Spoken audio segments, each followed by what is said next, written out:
ପୁରୀର ଐତିହ୍ୟ କଳାଗ୍ରାମ ରଘୁରାଜପୁରକୁ ପରିଦର୍ଶନ କରି ଅଭିଭୂତ ହୋଇଛନ୍ତି ଭାରତର ନିର୍ବାଚନ କମିଶନର ଜ୍ଞାନେଶ କୁମାର। ରବିବାର ପୂର୍ବାହ୍ନରେ କମିଶନର ଜ୍ଞାନେଶ କୁମାର ଓ ତାଙ୍କ ପରିବାର ରଘୁରାଜପୁର ଗ୍ରାମରେ ପହଞ୍ଚିବା ପରେ ତାଙ୍କୁ ଜିଲ୍ଲା ପ୍ରଶାସନ ପକ୍ଷରୁ ଜିଲ୍ଲାପାଳ ଦିବ୍ୟଜ୍ୟୋତି ପରିଡ଼ା ସ୍ୱାଗତ କରିଥିଲେ। ପରେ ରାଜ୍ୟ ମୁଖ୍ୟ ନିର୍ବାଚନ ଅଧିକାରୀ ଆର୍ ସନ୍ଥଗୋପାଳନ ଜିଲ୍ଲାପାଳ ଶ୍ରୀ ପରିଡ଼ା କମିଶନରଙ୍କୁ ରଘୁରାଜପୁରର କଳାକୃତିକୁ ବୁଲାଇ ଦେଖାଇଥିଲେ। କମିଶନର ପ୍ରତ୍ୟେକ ଘରେ କଳାକୃତି ଦେଖି ବିସ୍ମିତ ହେବା ସହ ଆନନ୍ଦ ପ୍ରକାଶ କରିଥିଲେ। ଶିଳ୍ପୀମାନଙ୍କ ସହ ବାର୍ତ୍ତାଳାପ କରି ପଟ୍ଟଚିତ୍ରର ପ୍ରସ୍ତୁତି ପ୍ରଣାଳୀ, ପ୍ରସ୍ତୁତ ହୋଇଥିବା ଚିତ୍ରର ବିଷୟବସ୍ତୁ ସମ୍ପର୍କରେ ପଚାରି ବୁଝିଥିଲେ। ପରେ କମିଶନର ଗୋଟିପୁଅ ନୃତ୍ୟ ଦେଖିଥିଲେ।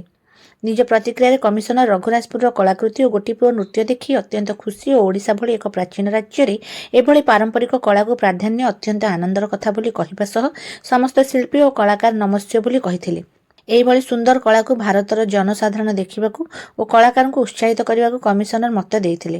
ଅନ୍ୟମାନଙ୍କ ମଧ୍ୟରେ ଏସ୍ପି ପ୍ରତୀକ ସିଂ, ଅତିରିକ୍ତ ମୁଖ୍ୟ ନିର୍ବାଚନ ଅଧିକାରୀ ସୁଶାନ୍ତ କୁମାର ମିଶ୍ର, ଅତିରିକ୍ତ ସଚିବ ଗୋପୀନାଥ କୁଅଁର, ଅତିରିକ୍ତ ଜିଲ୍ଲାପାଳ ପ୍ରୋଟୋକଲ ନୀଳମାଧବ ବୋଇ, ଜିଲ୍ଲା ପରିଷଦର ମୁଖ୍ୟ ଉନ୍ନୟନ ଅଧିକାରୀ ପ୍ରିୟରଞ୍ଜନ ପୃଷ୍ଟି, ଉପମୁଖ୍ୟ ନିର୍ବାଚନ ଅଧିକାରୀ ଡକ୍ଟର ଲକ୍ଷ୍ମୀପ୍ରସାଦ ସାହୁ, ଅନାମିକା ସିଂ, ଅତିରିକ୍ତ ଏସ୍ପି ସଚିନ ପଟେଲ, ସୌମ୍ୟରଞ୍ଜନ ମଲ୍ଲିକ, ସଦର ବିଡିଓ ସମ୍ବିତ ଶତପଥୀ ଓ ତହସିଲଦାର